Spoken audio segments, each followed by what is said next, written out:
Hey guys, it's Takasta here. Welcome to another video review.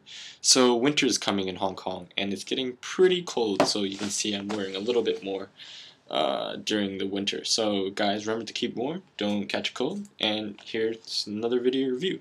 So today I got for you the Microsoft Intellimouse Optical 1.1. So this mouse is basically, this is one of the old school mice that have really conquered like FPS and like CS, like, for example. So it's basically the brother of its bigger version, the IE 3.0. So in short, the Intellimouse Optical, we just call it like usually IO 1.1. So I'm just going to refer to it as the IO 1.1 from now on. So this mouse, you can't really even buy it out in the markets right now. This version usually comes in white or black. This version I have is actually the Zowie version. So Zowie, as I reviewed the Zowie EC1 before, they are an American gaming company, and they basically revamped the 1.1 and basically just modded it. And the performance is basically the same. The sensor is the same as the IE 3.0.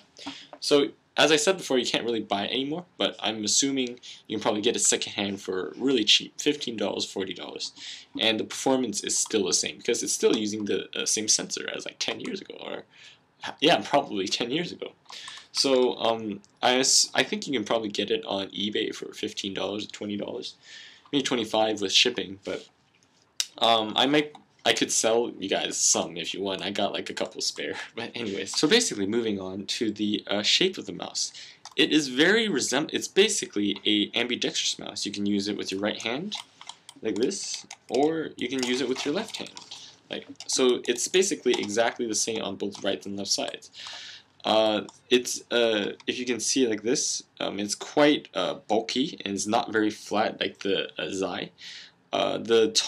The apex is really at the middle towards the back of the mouse, so a little bit like not like the Logitech. So it's very, very like the Zowie actually. So if I give you a comparison, you can see that and then see this.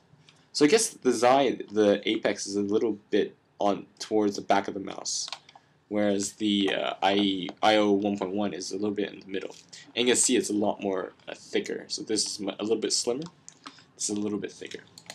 So because the shape of this mouse is absolutely awesome. For whatever reason, it really just gets the shape right for FPS or for RTS, in the sense that you have, it's not that big, it's not as big as the IE 3.0, where you have to basically put your whole palm onto it.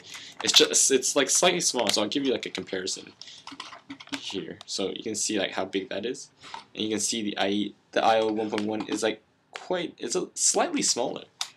So I'll give you like this comparison. That gives you a better view. So it's just IE 3.1 is just slightly bigger.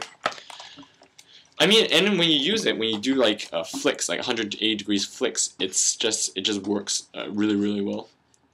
You just flick like this, and if you see a lot of the professional CS players, some professional CS players still use this mouse.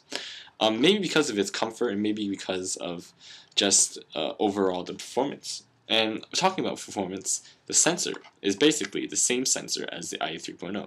It has, I think it has acceleration, like a little bit of acceleration, and it's only like 450 DPI. I can't remember the exact number, but it's actually quite low. And I mean, mice nowadays have really, really high DPI, and if you get one of these old school mice, they only have like 400, 450. Well, some may ask, is that sufficient?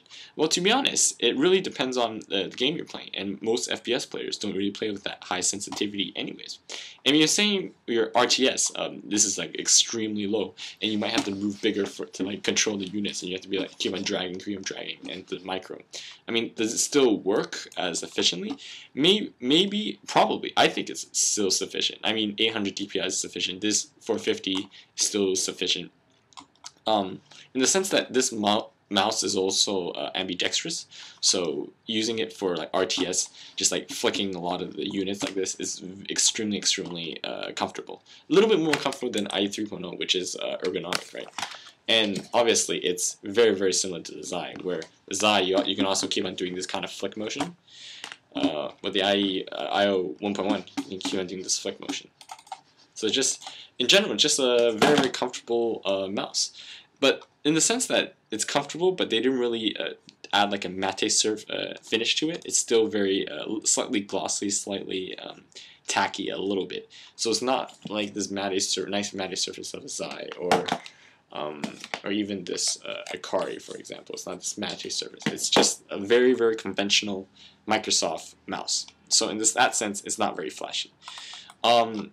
Another features, okay, so basically the scroll wheel, it's a little different from the IE 3.0. So you can see this is how it scrolls. It's quite bouncy. And then if you can see the IE 3.0, the scroll wheel is a little bit different. There's much more clicks to it. Anyways, so I think that's basically it for all the mouse. For this mouse. And oh yeah, I guess the side buttons. They have very big side buttons, which are very, very comfortable to press. If you can see there, just quite awesome. So in general, just a quite awesome mouse for very cheap quality, and you can get it very cheap for second hand. Hope you guys liked that review of the Microsoft IO 1.1. If you guys have any suggestions for any videos, just post them in the comments. Like the video, subscribe if you want. Unsubscribe if you want. If you really don't like my videos, I'm okay with that as well. So thanks for watching, guys.